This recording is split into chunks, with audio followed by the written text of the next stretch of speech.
नमस्कार, knocking-news.com में आपका स्वागत है। मैं हूं गिरिजेश वशिष्ठ। राष्ट्रपति चुनाव, आपको याद होगा जब उत्तर प्रदेश के नतीजे आ रहे थे उस समय मैंने बताया था कि किस तरह से बंगाल के नतीजों ने और उत्तर प्रदेश के नतीजों ने बीजेपी को फौरी तौर पर जीत ज़रूर दिला दी हो, लेकिन आने वाले समय में जब राष्ट्रपति के चुनाव आएंगे तो बीजेपी की मुश्किल उतनी ही बढ़ती जाएगी जितनी कि इन राज्यों में बीजेपी की सीट कम हो रही हैं।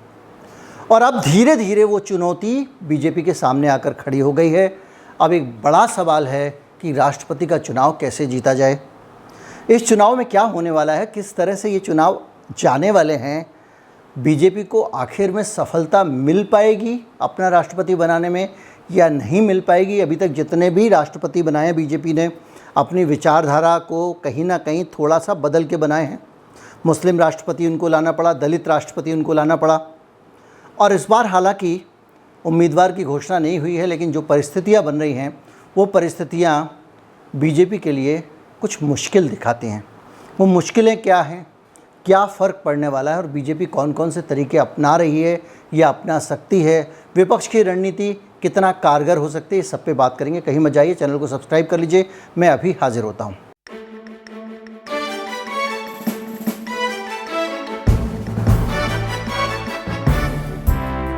जब आप ये वीडियो देख रहे हैं तब भी तस्वीर राष्ट्रपति चुनाव को लेकर एकदम स्पष्ट नहीं है, क्योंकि राज्यसभा के लिए वोट पड़ रहे हैं और जो नतीजे आने वाले हैं, यानी कल तक जो नतीजे आएंगे उसके बाद जो 16 सीटों पर जो चुनाव हुआ है राज्यसभा का चुनाव आपको पता होगा, और वो 16 सीटों पर जो चुनाव हुआ है उसके नतीजे आएंगे। उसके बाद में ये 11,200 के करीब वोट वेटेज होता है वोट का, राज्यसभा का, वो वेटेज उस पर से कितना वेट किधर जाता है, इस पर बहुत सारी चीज़ें निर्भर करेंगी, पूरी तरह नहीं पड़ेंगी। मैं आपको थोड़ा सा बता दूं कि राष्ट्रपति चुनाव का मसला क्या होता है। बाकायदा उसकी घोषणा कर दी गई है। 29 जून तक नॉमिनेशन होंगे, 18 जुलाई को मतदान होगा, 21 जुलाई को नतीजे आएंगे और इस प्रक्रिया की वीडियोग्राफी कराई जाएगी ताकि कोई फर्जी वोटिंग वगैरह ना हो सके। ऐसा चुनाव आयोग ने कहा है। कितने अफसोस की बात है, जिस चुनाव के लिए MLA, MLC, MP और राज्यसभा सदस्य ये सब लोग वोटिंग करते हों, उसके नतीजे, ये नैतिकता का स्तर रह गया है, उसकी वीडियो रिकॉर्डिंग करानी पड़ेगी, तब आपको पता चलेगा। और कुछ जानकारियां आपको दे दूं कि राष्ट्रपति चुनाव के लिए जो टोटल वोट वेटेज है वो है 1,80,131। जिस उम्मीदवार को 5,40,065 वोट मिलेंगे वो ही राष्ट्रपति बन पाएगा। यानी अब NDA यानी बीजेपी की जो स्थिति है उसमें 7,926 वोट और चाहिए, और इतने वोट 7,926 इस राज्यसभा चुनाव में उसको मिल जाएंगे, उसकी उम्मीद कम है। और जो पूरा गणित है उसको अगर आप देखें तो उसके हिसाब से देखने में NDA मजबूत लगती है। अब मैं बहुत ज़्यादा गणित में जाना नहीं चाहूँगा, डाटा में जाना नहीं चाहूँगा, नहीं तो उससे कन्फ्यूजन बढ़ जाएगा। लेकिन मैं ये बताना चाहूँगा कि अब NDA को जीतना है तो ये 7,926 में बता रहा हूँ आपको, इसको आप 10,000, 5 से 10,000 के बीच में वोट बीजेपी को जुटाने होंगे, जो विपक्षी दलों के सांसदों और विधायकों से आने, और कोई रास्ता नहीं। अब मसला ये उठता है कि चुनाव होगा तो क्या होगा। भाई, एक तो ये होगा कि बीजेपी का प्रत्याशी होगा, मतलब NDA का प्रत्याशी होगा, तो उनके जो समर्थक दल हैं और खुद बीजेपी, ये सब मिलके वोट डालेंगे, और वो वोट डालने के बाद में जो है वो उनके पास 5,32,139 वोट जो उनको चाहिए वो वोट उनको मिल जाएंगे तो वो चुनाव जीत जाएंगे। लेकिन आसान इतनी राह नहीं है।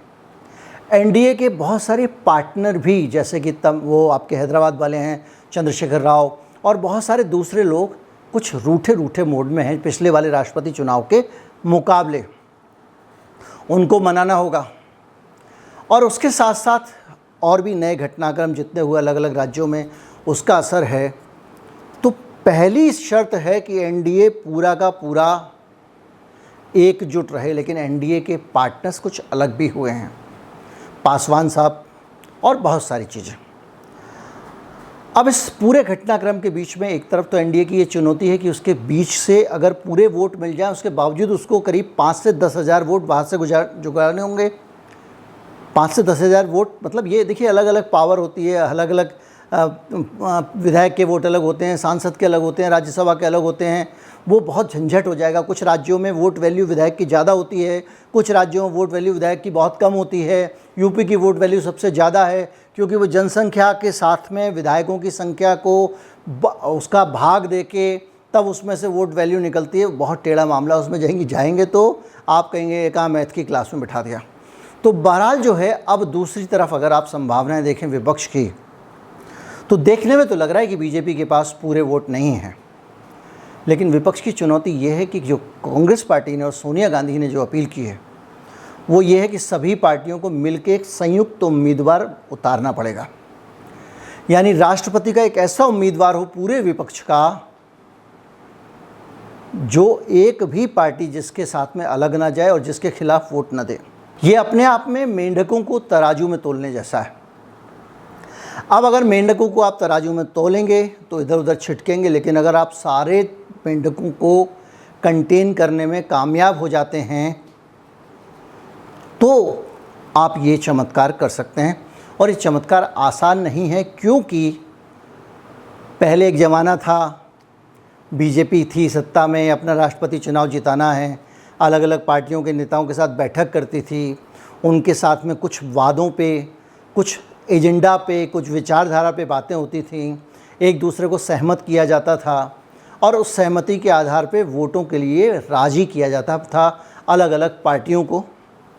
वो गतिविधि कहीं दिख नहीं रही है क्योंकि अब उस गतिविधि की ज़रूरत भी नहीं है।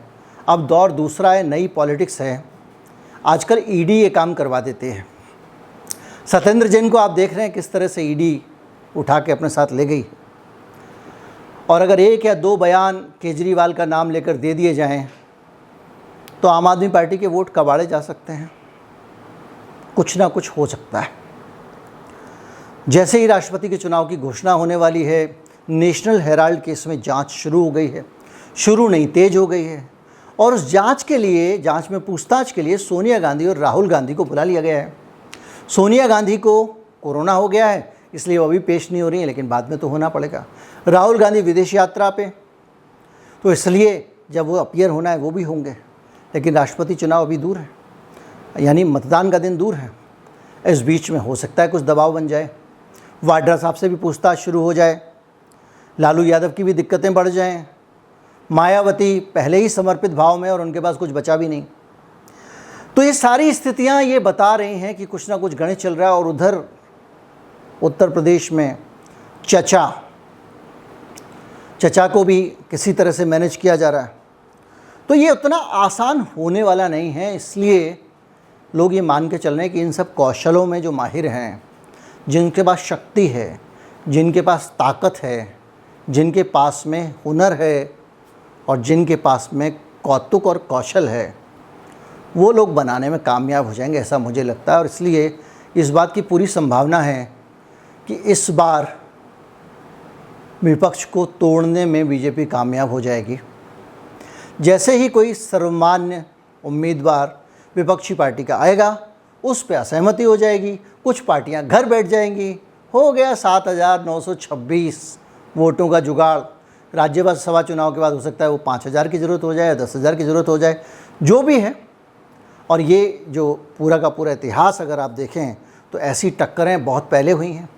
बीवी गिरी तो बहुत ही थिन मार्जिन से जीते थे, 48.5% वोट मिले थे उनके प्रतिद्वंदी को 1969 का चुनाव, और 52% वोट उनके पास आए थे और वो जीते थे। जाकिर हुसैन 56.2% वोटों से जीते थे, थिन मार्जिन था। कोविंद साहब का तीसरा नंबर है थिन मार्जिन वालों में, और वो 65.65 6565 34.55 वोटों के मुकाबले 65.66% वोटों से जीते थे कोविंद साहब। नीलम संजीव रेड्डी इस देश में निर्विरोध भी निर्वाचित हो चुके हैं। भारत के राष्ट्रपतियों के बारे में आप जानना चाहें तो इससे एक बड़े व्यक्तित्व भारत के राष्ट्रपति हुए हैं। भारत के राष्ट्रपति बहुत विराट व्यक्तित्व के धनी होते थे। पिछले दिनों में एक जीवनी देख रहा था एपीजे अब्दुल कलाम की, कुकू एफएम पे। क्या नहीं थे वो, विज्ञान से लेके अध्यात्म तक हर चीज़ उनके व्यक्तित्व में थी। उनकी ऑडियो बायोग्राफी वहाँ पर उपलब्ध है।